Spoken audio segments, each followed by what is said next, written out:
Të nderuar teleshikues, përshëndetje, unë jam Flutura Kaza dhe do të jemi bashkë në këtë edicion informativ këtu në Drita Televizion. Ju njohim me zhvillimet e ditës. Përmirësimi i kushteve atmosferike ka sjellë lehtësim të situatës nga përmbytjet në disa qarqe të vendit. Autoritetet raportojnë rënje të prurjeve të lumejve dhe reduktimin e sipërfaqeve të tokave të përmbytura. Megjithatë, në disa zona të ulta dhe rurale mbeten problematika, ndërsa strukturat e emergjencave vijojnë monitorimin në terren. Ndalimi i rreshjeve intensive të shiut në zonat të ulta dhe i të borës në zonat malore ka ndikuar drejt për drejt në përmirësimin gradual të situatës nga përmbytjet dhe në rikthimin e pjesshëm të normalitetit në disa qarqe të vendit. Sipas të dhënave zyrtare nga autoritetet vendore dhe strukturat e emergjencave civile, situata paraqitet më e stabilizuar nga veriu në jug, ndonse rreziku mbetet i pranishëm për shkak të tokave të ngopura me ujë dhe prurjeve ende të larta në disa lumej. Në qarkun e Shkodrës, një nga zonat më të prekura sipërfaqja e tokave të përmbytura ka psuar reduktim të ndjeshëm nga rreth 1200 hektar të raportuar ditën e diel. Mëngjesin e së hënës në ujë mbeten rreth 940 hektar, kryesisht në zonën e Obotit. Autoritetet bëjnë me dije se disa banesa vijojnë të jenë të rrethuara nga uji, por pa përmbytje të brendshme, ndërkohë prurjet e lumejve, buna dhe drin janë në tendencë rënjeje, edhe pse gjatë fundjavës janë kryer shkarkime të kontrolluara nga hidrocentrali i Fierzës si masë parandaluese për menaxhimin e situatës. Situata mbetet e ndjeshme edhe në qarkun e Lezhës, veçanërisht në bashkinë e Kurbinit dhe fshatin e Adriatik. Autoritetet raportojnë rënje graduale të nivelit të ujit në banesa dhe në toka bujqësore, ndërsa ekipet e verifikimit janë angazhuar në terren për evidentimin e dëmeve dhe nevojave të banorëve të prekur. Procesi i vlerësimit pritet të zgjasë disa ditë për shkak të shtrirjes së përmbytjeve dhe vështirësisë së aksesit në disa zona. Në qarkun e Durrësit, problematika më të theksuar vijoi në zonën e Ishkënetës, Sukth, Kaktundi i Ri dhe Hamallaj. Prurjet e shtuara të lumit Erzen kanë shkaktuar përmbytje të përsëritura, veçanërisht në Katundin e Ri, ku mbrëmjen e së dielës u bë i domosdoshëm evakuimi i 6 familjarëve, të cilët më herët kishin refuzuar zhvendosjen. Autoritetet lokale sqarojnë se situata në zonën e Ishkënetës dhe në Sukth është përmirësuar ndjeshëm me rënje të nivelit të ujit në banesa dhe toka bujqësore. Në jug të vendit, në qarqet Fier dhe Vlorë, prurjet e lumit Vjosa vlerësohen në kuauta normale dhe këtë periudhë me tendencë të qëndrueshme rënje. Ndryshe, paraqitet situata në lumen Seman, i cili vijon të mbetet në kota të larta, duke mbajtur në gatishmëri strukturat vendore. Ndërkohë, lumi Shkumpin është tërhequr brenda shtratit të tij, pasi gjatë fundjavës përmbyti qindra hektar tokë bujqësore në zonën e Lushnjës. Si në Fier, ashtu edhe në Vlorë, grupet e verifikimit të dëmeve janë shpërndarë në terren, duke inspektuar banesa, objekte ndihmëse dhe sipërfaqet e mbjella, me qëllim evidentimin e pasojave ekonomike të përmbytjeve dhe planifikimin e ndihmës për familjet e prekura. Ndërkohë, në zonat malore, problematika kryesore vijon të jetë kalueshmëria e akseve rrugore rurale. Në qarqet Elbasan, Dibër, Kukës, Korçë dhe Shkodër, disa fshatra mbeten të izoluara për shkak të rrëshqitjeve të dherrave dhe pranisë së borës. Akset nacionale raportohen të hapura, por autoritetet bëjnë thirrje për kujdes të shtuar në qarkullim. Për shkak të kushteve të motit, janë shfaqur gjithashtu probleme të herpashershme në furnizimin me energji elektrike, ndërsa ekipet teknike janë në terren për riparimin e defekteve.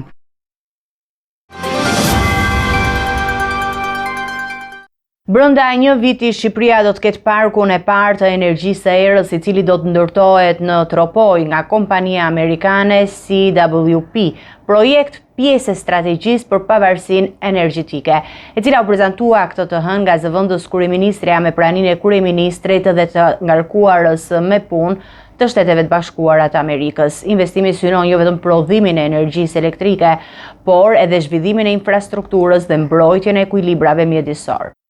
Shqipëria po e afron hap pas hapi momentin e pavarësisë energjetike me ndërtimin e parkut të ri të energjisë së erës, një projekt tërësisht i dedikuar prodhimit të energjisë së rinovueshme që do të ngrihet në Tropoj nga kompania amerikane CWP. Ky investim vjen pas një procesi 2 vjeçar studimi dhe artimi, duke u prezantuar këtë të hënë në një ceremoni ku morën pjesë zëvendës kryeministrja dhe kryeministri dhe ngarkuara me punë e Shteteve të Bashkuara të Amerikës. Ne do të jemi në kategorinë e atyre jo shumë vendeve që gëzojnë pavarësitë plot kur vjen puna tek prodhimi i kësaj lënde vitale për organizmin e një shteti. Kryeministri vuri në dukje se projekti i ri është pjesë e strategjisë për ta kthyer Shqipërinë në një vend sovran në prodhimin e energjisë. Në energjinë e erës, për herë të parë në historinë tonë energjetike, Shqipëria po hyn në fazën e realizimit të projekteve konkrete, nëpërmjet projektit të kompanisë amerikane CWP me kapacitet të pritshëm për të instaluar 600 megavator. Për projektin ka patur debate dhe akuza për korrupsion, të cilat kryeministri cilësoi si tendenca të zakonshme që ndjekin kundërshtarët politik. Ai garantoi se procesi ka qenë i hapur dhe transparent, duke thënë se nuk ka patur asnjë rezervë nga pjesëmarrësit në gjërat ndërkombëtare dhe se kompanitë amerikane mund ta dëshmojnë për integritetin e procesit.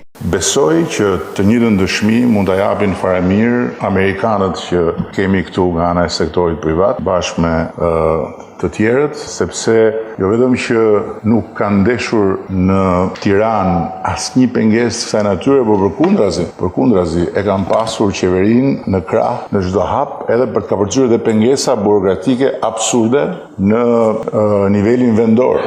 Nga ana e tyre, përfaqësuesit e CWP theksuan se projekti do të marrë parasysh aspektet mjedisore, do të investojë në rrugë rurale që shërbejnë komunikim lokal dhe do të ofrojë energji të pastër. Sipas Ramës, teksa karboni në Shqipëri është më e favorshme krahasuar me vendet fshi, duke e bërë vendin më tërheqës për investitorët. 100% të gjelbër në prodhimin e energjisë, ne nuk kemi barrën që t'i paguajmë të shkuarës taksën e karbonit, e cila në Serbi është shumë më rëndë. Dhe për këtë arsye, kompania dhe kompanitë e shikojnë me shumë interes Shqipërinë. Ai nënvizoi gjithashtu projektin trilateral me Emiratet e Bashkuara dhe Italinë për ndërtimin e një rrjeti në New York në Adriatik që do të transportojë energji drejt Europës dhe do të rrisë të ardhurat e shtetit shqiptar. Ky zhvillim sipas Ramës është një hap strategjik drejt sigurimit të një sistemi energjetik të qëndrueshëm dhe të pavarur për vendin.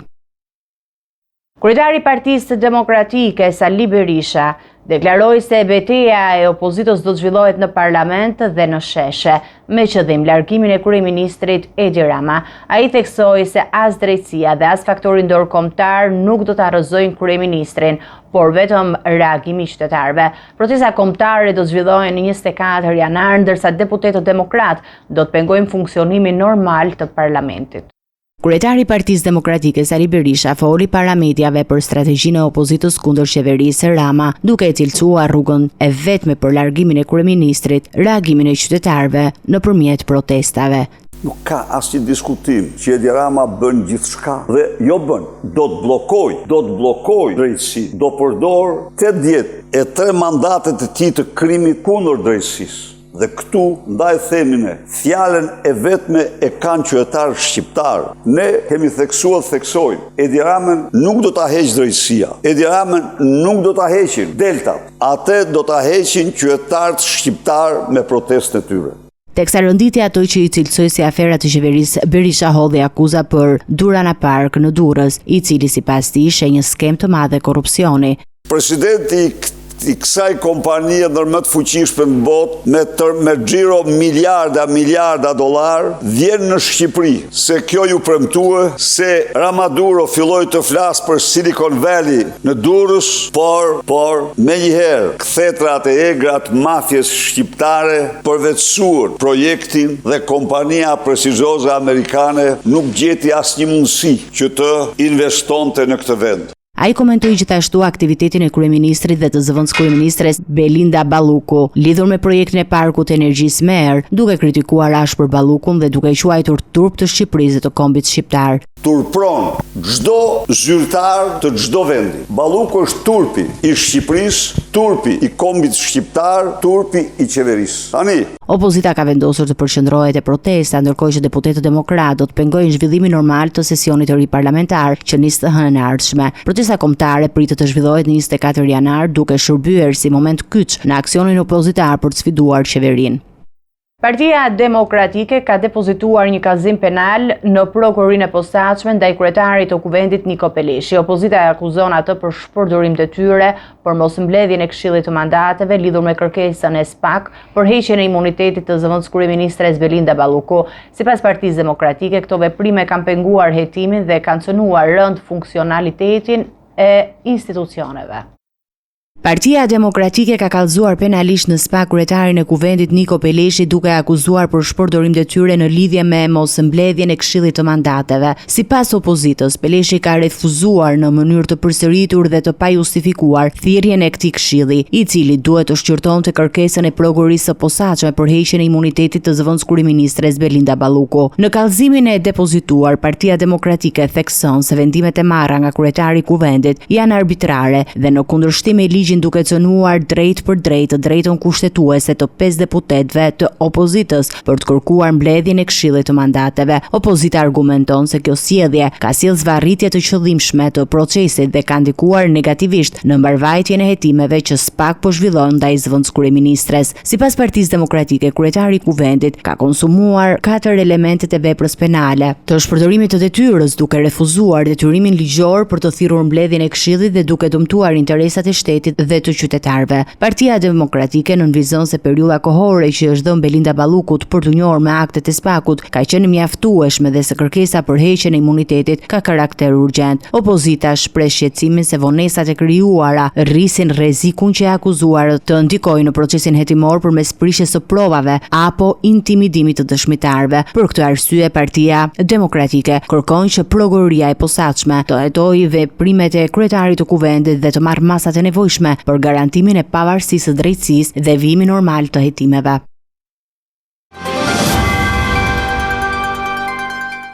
Këshilli i Imunitetit dhe Mandateve do të mblidhet në 28 janar për të shqyrtuar kërkesën e SPAK për heqjen e imunitetit të zëvendës kryeministres dhe ministres së infrastrukturës dhe energjisë Belinda Balluku.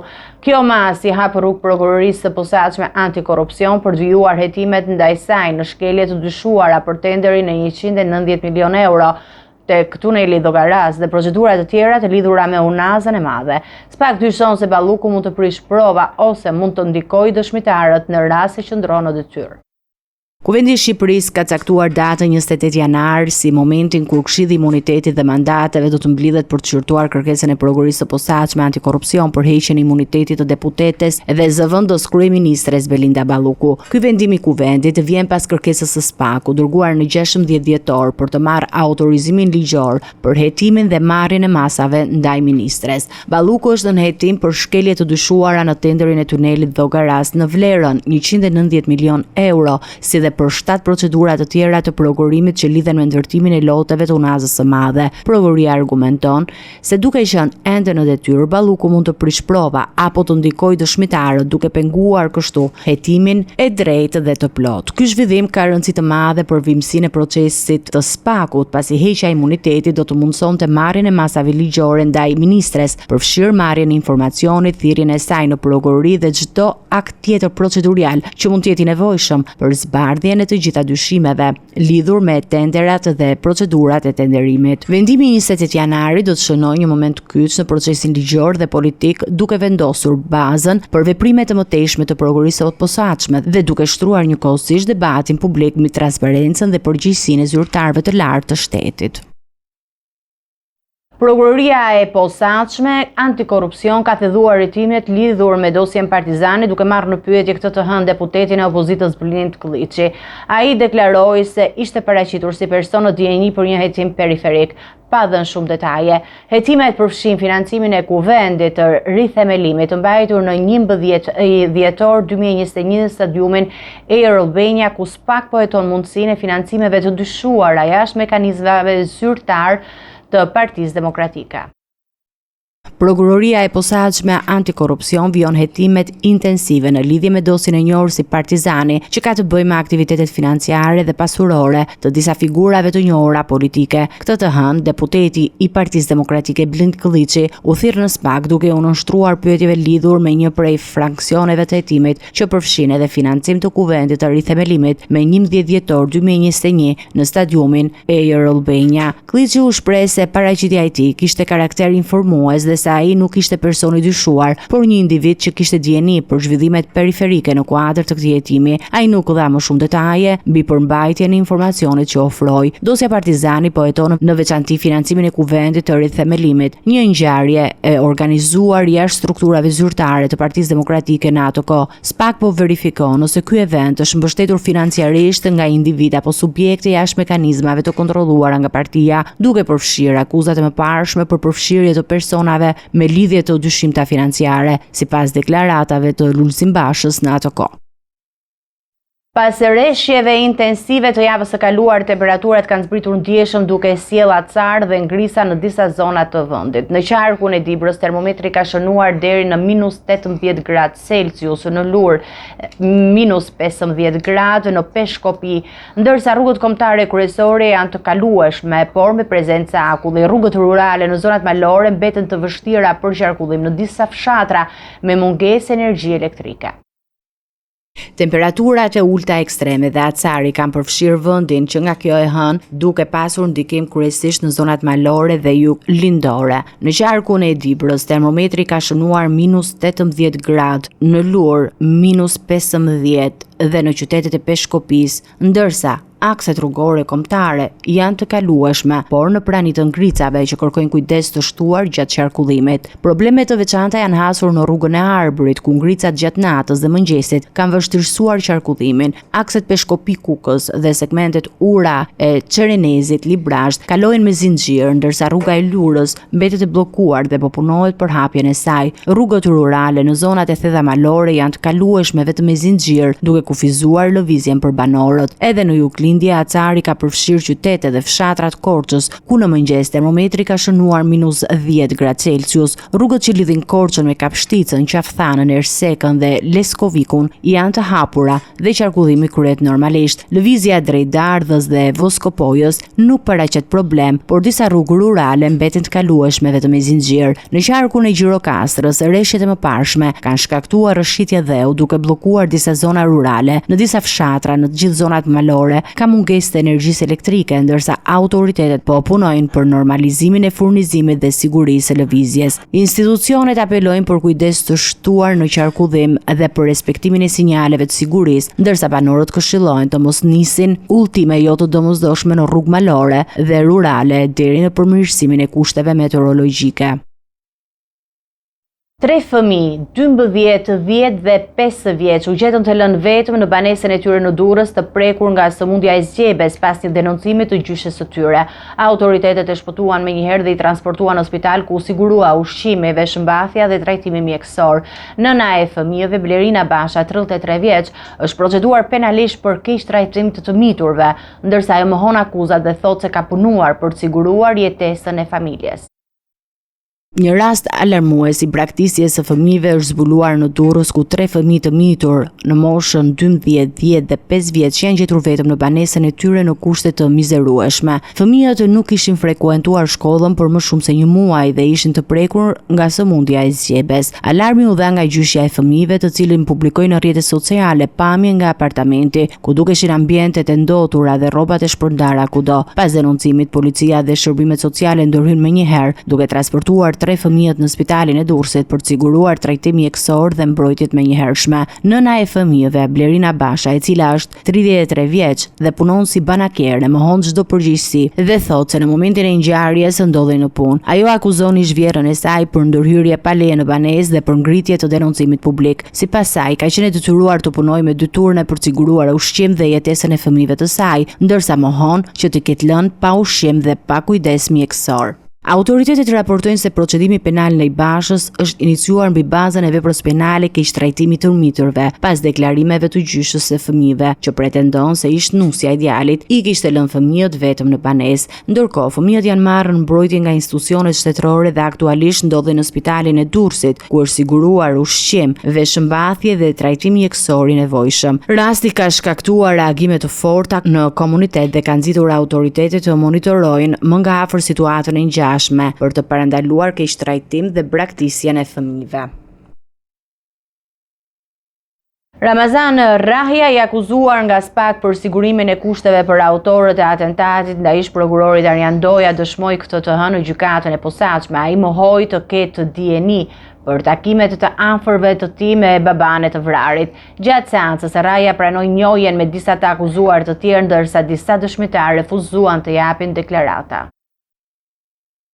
Në një seancë të zhvilluar këtë të hënë nga gjykata e posaçme, Ramazan Rahja ka dhënë dëshminë e tij për ngjarjen e 1 nëntor 2019, kur shoferi i ish prokurorit Arjan Doja, Andi Maloku, humbi jetën në atentatin që u krye ndaj Dojës. Rahja mohoi të ketë qenë në Shqipëri gjatë periudhës së ngjarjes. Ai shtoi se nuk ka automjet në pronësi dhe theksoi se nuk kishte dieni për takimet e të afërmëve të tij me Genci Malokun, babanë të vrarit. Ai deklaroi se nuk kishte marrë pjesë dhe as nuk kishte dieni për organizimin e sulmit, duke mohuar çdo lidhje të drejtë për drejtë me atentatin. Megjithatë, gjatë seancës Rahja pranoi njohjen me Plaren Dervishajn dhe Julian Meçajn, të dy të akuzuar si organizator të atentatit, si dhe me disa të tjerë të njohur gjatë kohës që ai ka qenë në burg. Kjo njohje ka rëndësi për hetimin pasi lidhet në mënyrën se si u realizua atentati dhe aktorët që e përgatitën atë. Në të njëjtën seancë, Dervisha kërkoi të pajisej me pasaportë dhe kartë identiteti për të zgjedhur avokatin e tij, ndërsa Julian Meçaj refuzoi të përgjigjej ndaj pyetjeve të prokurorit, duke e konsideruar të nxitur thirrjen për t'u marrë në pyetje. Gjithashtu dëshmitarët Bashkim Haxhia dhe Endrit Sinani nuk dhanë deklarata gjatë seancës, duke e bërë hetimin më të vështirë për gjykatën. Hetimi i SPAK-ut të vijon ndërsa organet e drejtësisë po shqyrtojnë të gjitha lidhjet e mundshme të akuzuarve me atentatin e përfshirë, mënyrën se si është siguruar transporti, informacionet paraprake dhe kontaktet me të tjerët që mund të kenë luajtur rol në këtë ngjarje të rëndë. Gjykata do të vazhdoj shqyrtimin në seancën e ardhshme, ndërsa hetimet mbeten të hapura dhe të ndërlikuara.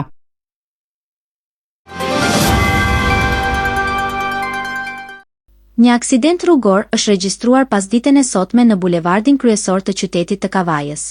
Fatmirësisht ngjarja nuk ka sjell viktima, ndërsa drejtuesi i mjetit është transportuar për ndihmë mjekësore dhe ndodhet jashtë rrezikut për jetën. Ngjarja ndodhi rreth orës 18 në bulevardin kryesor të qytetit të Kavajës, ku në aksident janë përfshirë 2 automjete tip Golf.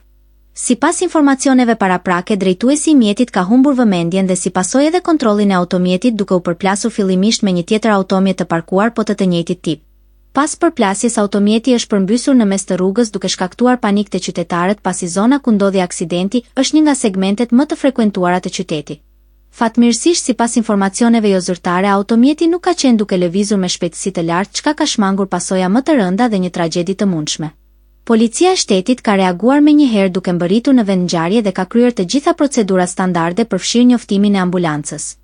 Drejtuesi i mjetit është transportuar fillimisht në spitalin e Kavajës për ndihmën e parë mjekësore, dhe më pas është dërguar drejt spitalit të Durrësit për një trajtim më të specializuar. Sipas informacioneve jo zyrtare, i riu me inicialet FK ndodhet jashtë rrezikut për jetën. Ndërkohë, grupi hetimor dhe strukturat e policisë së shtetit vijojnë të jenë në vend ngjarje për të sqaruar rrethana dhe shkaqet e plota të aksidentit.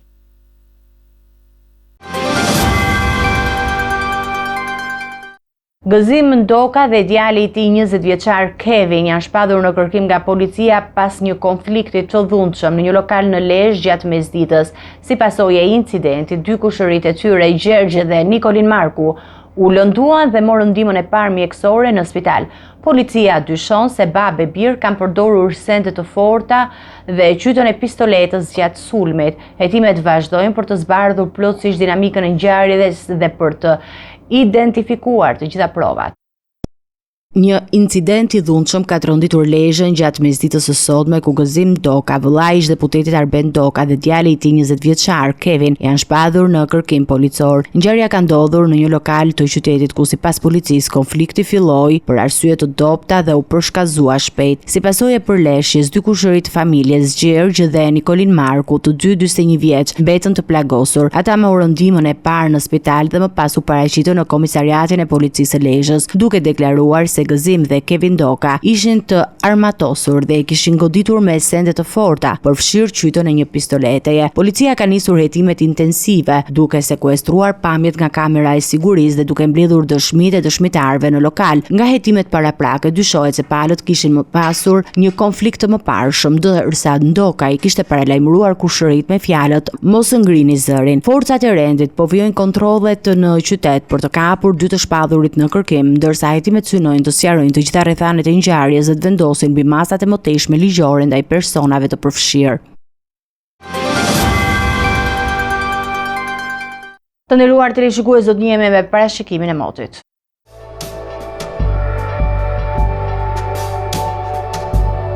Territori shqiptar për datën 13 janar 2026 do të jetë në ndikimin e masave ajrore të ftohta dhe relativisht të qëndrueshme, duke sjellë mot kryesisht të vrenjtur dhe vranësira të herpashershme në pjesën më të madhe të vendit. Paraditja do të jetë me vranësira më të theksuara në zonat qendrore dhe veriore, ndërsa pasditja sjell kthjellime lokale kryesisht në jug dhe jugperëndim. Temperatura minimale pritet të zbresë deri në -8 gradë Celsius, ndërsa ajo maksimale do të arrijë deri në 11 gradë Celsius në zonat jugore dhe bregdetare. Gjatë ditës priten rreth 3 deri në 5 orë me diell kryesisht në jug dhe jugperëndim. Era do të fryejë lehtë nga drejtimi verilindor me shpejtësi 2 deri në 4 metra për sekond.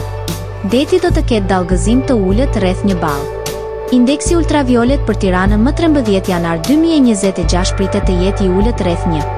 Sipas të dhënave astronomike, lindja e diellit në Tiranë më 13 janar do të jetë rreth orës 6:58 minuta, ndërsa perëndimi rreth orës 16:40 minuta. Temperaturat minimale dhe maksimale për disa qytete kryesore të Shqipërisë do të jenë si më poshtë. Shkodër 0 deri në 6 gradë Celsius. Kukës -3 deri në 3 gradë Celsius. Peshkopi -3 deri në 3 gradë Celsius.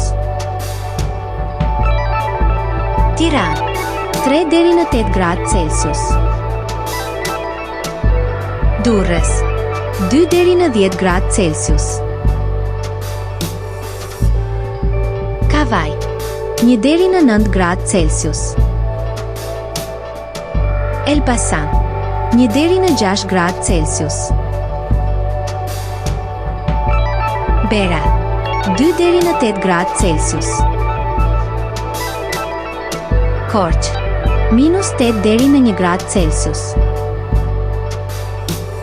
Vlorë 4 deri në 11 gradë Celsius. Gjirokastër 0 deri në 7 gradë Celsius. Sarandë 2 deri në 10 gradë Celsius.